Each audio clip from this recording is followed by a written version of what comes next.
Hello दोस्तों, स्वागत है आप सभी का हमारे इस नए ब्लॉग में। दोस्तों अभी हम लोग जा रहे हैं वेदवन पार्क, जो कि नोएडा सेक्टर 78 में पड़ता है। और अभी हम लोग आ चुके हैं नोएडा सेक्टर 62 मेट्रो स्टेशन की तरफ और यहाँ पे ओवरब्रिज पार कर रहे हैं। हम लोग जाएंगे ऑटो से। तो कुछ इस तरह का नज़ारा है ऊपर से देखने पे ओवरब्रिज से। आप देख सकते हैं चारों तरफ गाड़ियाँ जा रही हैं। और हम लोग ऑटो से आ चुके हैं नोएडा सेक्टर 76। यहाँ से वेदवन पार्क लगभग 15 मिनट पैदल चलने पे पड़ता है। यहाँ से लगभग वेदवन पार्क 1 किलोमीटर के करीब तक पड़ जाता है। तो हम लोग पैदल ही जा रहे हैं वहाँ पे। तो आपको चारों तरफ ये बिल्डिंग्स दिखाई दे रही होंगी। वेदवन पार्क के आसपास सारी बिल्डिंग्स ऐसे ही हैं, एकदम एक जैसे ही दिखते हैं सारी बिल्डिंग्स। बहुत ही अच्छी सोसाइटीज़ हैं यहाँ पे। तो हम लोग ऐसे ही चलते गए आगे की तरफ और हम लोग जल्द ही पहुँचने वाले हैं वेदवन पार्क की तरफ। हम आपको आज दिखाएंगे पूरे वेदवन पार्क का व्लॉग। आपको चारों तरफ यहाँ केवल बिल्डिंग्स ही मिलेंगी। यहाँ पे जो सोसाइटीज़ है वो बहुत ही हाईटेक सोसाइटीज़ बसाई गई हैं। और हम लोग पहुँच ही गए हैं वेदवन पार्क। और मैं अभी आपको बताऊंगा कि वहाँ की टिकट्स की प्राइस कितनी है और कितने से कितने बजे के बीच में फ्री रहता है। ये पार्क सुबह 5:30 बजे से 11:30 बजे दोपहर तक खुला रहता है और 11:30 बजे दोपहर से 4:30 बजे तक बंद रहता है। फिर 4:30 बजे शाम से 9:30 बजे तक खुला रहता है रात तक। और जो प्रवेश है वो 7 बजे के बाद निःशुल्क है। और जो उसके पहले आएगा उसकी एंट्री वयस्कों के लिए 20 रुपये है और 5 साल से 12 साल तक के बच्चों के लिए 10 रुपये एंट्री फीस लगता है।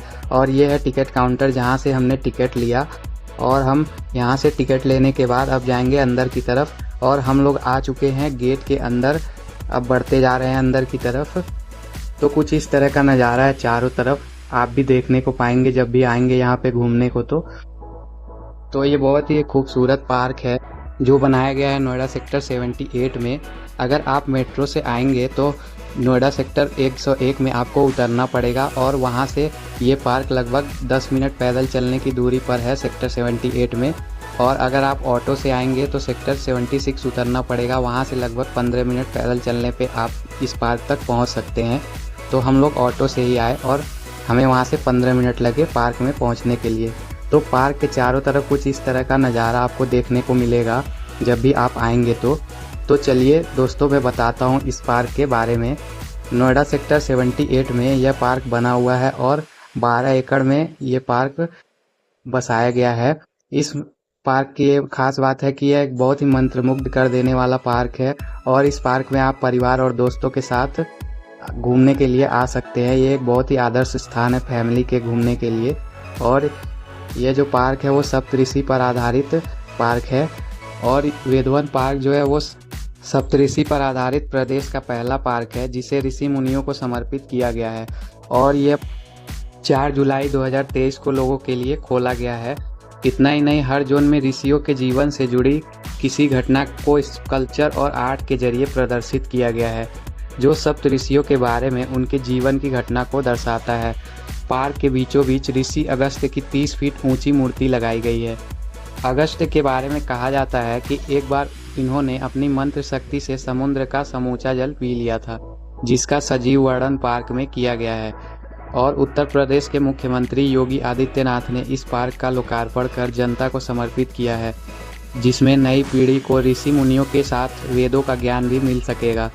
पार्क में महर्षि कश्यप, ऋषि अगस्त्य, ऋषि अत्रि, भारद्वाज ऋषि, गौतम ऋषि, जमदग्नि ऋषि, ऋषि वशिष्ठ, ऋषि विश्वामित्र के नाम पर सप्तऋषि जोन बनाया गया है। प्रत्येक जोन में उनके ज्ञान और उपदेशों की जानकारी का वर्णन भी किया गया है। 12 एकड़ यानी 29,300 वर्ग मीटर में फैले पार्क का निर्माण 28 करोड़ में किया गया है। दिल्ली एनसीआर में भी इस तरह का पार्क नहीं है। यहाँ 4 वेदों के आकर्षण के साथ कई दीवारें बनाई गई हैं। इन पर प्राचीन भारतीय संतों की मूर्तियाँ लाई गई हैं। यहाँ ऋषि अगस्त्य की मूर्ति को लगा दिया गया है। इस मूर्ति को लेजर के जरिए सजीव चित्रित किया जाता है। वेदवन पार्क में प्रतिदिन शाम को लेजर शो का आयोजन किया जाता है। यह शो लगभग 1 घंटे का चलता है, जिसमें सबसे पहले संस्कृत भाषा के साथ साथ हिंदी में जीवन का परिकल्पना के बारे में बताया जाता है, लेजर शो के जरिए दिखाया जाता है। लेज़र शो देखने के लिए यहाँ पे लोग आते हैं बहुत ही भारी संख्या में, बहुत ही ज़्यादा भीड़ लगती है। और ये जो पार्क है ये बहुत ही खूबसूरत पार्क है। आपको चारों तरफ एकदम बड़ी बड़ी ऊंची ऊंची बिल्डिंग्स ही दिखाई देंगी और यहाँ पे फाउंटेन्स हमेशा चलते रहते हैं। इन फाउंटेन्स का नज़ारा जो है वो बहुत ही खूबसूरत लगता है। आप यहाँ पे खड़े होंगे तो जब भी थोड़ी बहुत हवा चलेगी तो आपको बहुत ही ठंडी ठंडी महसूस होगी। इस पार्क में लोग रील्स भी बहुत ज़्यादा बनाते हैं क्योंकि यह पब्लिक से भरा हुआ होता है और यहाँ पे उनका रिएक्शन काफ़ी अच्छा रहता है रील्स बनाते टाइम। तो जिसे भी यहाँ पे आना हो मैं सजेस्ट करूँगा शाम के टाइम में आएँ। 4:30 बजे से जब ये पार्क खुलता है तो बहुत ही अच्छा नज़ारा देखने को मिलता है, बहुत ही अच्छा लगता है उस टाइम पे। और उसके साथ साथ ही आपको 7 बजे के बाद लेज़र शो भी देखने को मिल पाता है जब भी आप आएंगे तो शाम के टाइम में। और जो भी 7 बजे तक एंट्री करेंगे 7 बजे के बाद उनकी जो एंट्री फीस होगी वो बिल्कुल ही फ्री होगी, फ्री ऑफ कॉस्ट होगी, कोई भी चार्ज नहीं लगता है। हम लोग आए 4:30 बजे इसलिए हमें टिकट लेना पड़ा 20 रुपये पर पर्सन का। तो यहाँ पे संडे के दिन आज यहाँ पे बहुत सारे लोग आए हुए थे, बहुत ही ज़्यादा भीड़ लगी हुई थी। ये सारे लोग आपको दिखाई दे रहे होंगे, सभी लोग यहाँ पे आनंद ले रहे हैं इस पार्क का। ऑलरेडी यहाँ पे बहुत बड़ी बड़ी बिल्डिंग्स तो हैं ही, लेकिन इसके आसपास बहुत ही ज़्यादा जगह खाली हैं जहाँ पे बड़ी बड़ी बिल्डिंग्स का निर्माण हो रहा है अभी भी। और ये जो जगह है वो अभी विकसित किया जा रहा है और ये अच्छे तरीके से। तो आगे आप जब भी आएंगे यहाँ पे तो और ही कुछ अच्छे अच्छे बिल्डिंग्स देखने को मिलेंगी आपको इसके आसपास। और ये जो बोर्ड लगा हुआ है इस पे संघ के बारे में लिखा हुआ है कि संघ के क्या फ़ायदे हैं और इसके बारे में जो हिस्ट्री है वो बताई गई है। तो हमने इसे पढ़ा और आगे की तरफ बढ़ गए। आगे भी लोग ऐसे यहाँ पे वॉकिंग करते हुए नज़र आ रहे थे। तो बहुत सारे बोर्ड लगे हुए थे जिस पे बहुत सारी चीज़ों के बारे में बताया गया था, उसे हम पढ़ते हुए गए। आप देख सकते हैं यहाँ पे जो लाल लाल बोर्ड्स लगे हुए हैं उस पे कुछ ऐतिहासिक चीज़ें हैं जिनके बारे में लिखा गया है, दर्शाया गया है। तो जब भी आप यहाँ पे आएँ तो आप इसे पढ़ सकते हैं डिटेल में। तो हमने पढ़ा और हम ऐसे ही आगे की तरफ बढ़ गए। और पार्क में बहुत सारे हरे हरे पौधे जो दिखाई दे रहे होंगे, ये बहुत ही विचित्र प्रकार के पौधे हैं जो नॉर्मली आपको हर जगह देखने को नहीं मिलते हैं, इस पार्क में आपको देखने को मिलेंगे। जो भी यहाँ का रूपांतरण है वो बहुत ही अच्छा किया गया है, बहुत ही अच्छे तरीके से जो पेड़ पौधे हैं वो लगाए गए हैं, बहुत ही अच्छा लगेगा आपको। यहाँ पे जो लाइट्स हैं, लैंप्स हैं वो लगे हुए हैं चारों तरफ, रात को जलते हुए बहुत ही अच्छे लगते हैं। और यहाँ पे छोटे छोटे कुछ पुल और ब्रिज बनाए गए हैं जिस पे लोग सेल्फी लेते हुए नज़र आ रहे हैं आपको यहाँ पे। और यहाँ पे जो बोर्ड्स हैं उस पे जो भी ऐतिहासिक चीज़ें हैं कुछ उनके बारे में बताया गया है, जो भी वेद हैं उनके बारे में बताया गया है।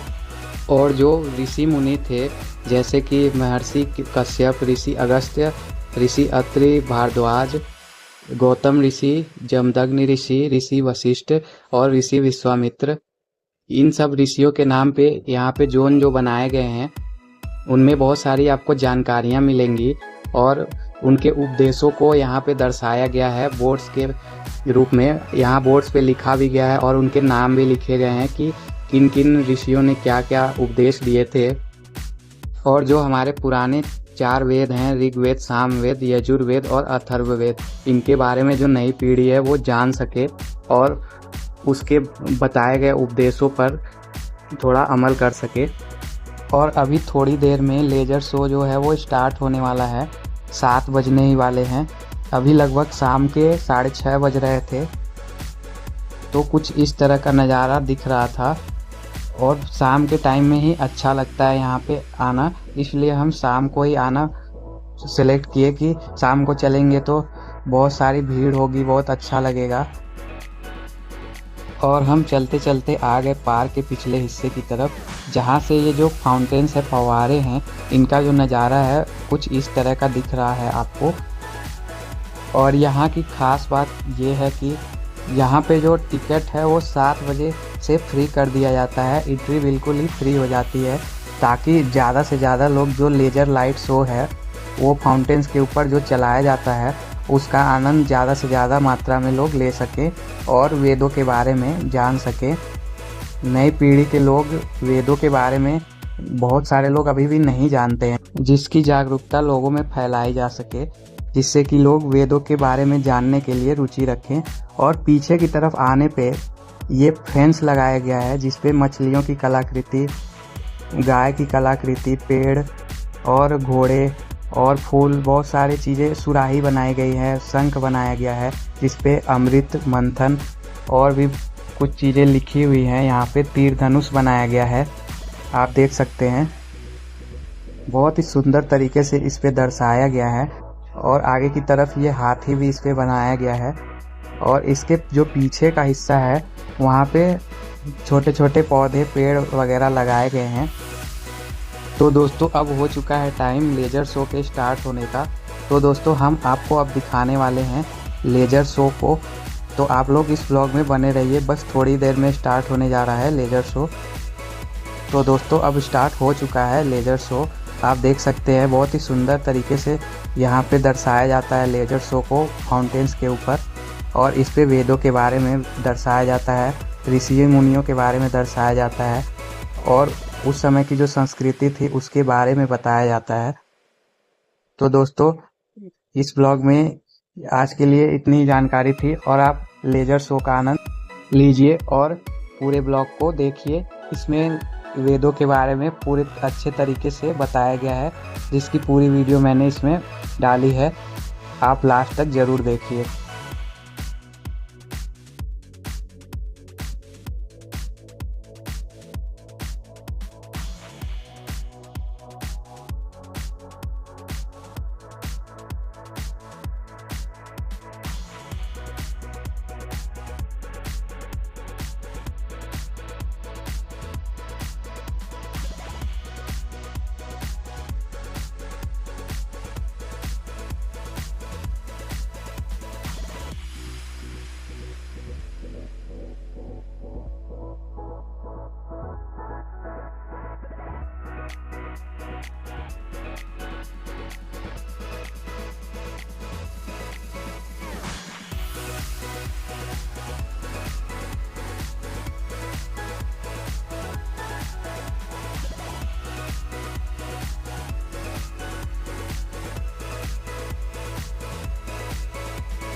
उम्मीद है कि आपको ये ब्लॉग बहुत ही अच्छा लगा होगा।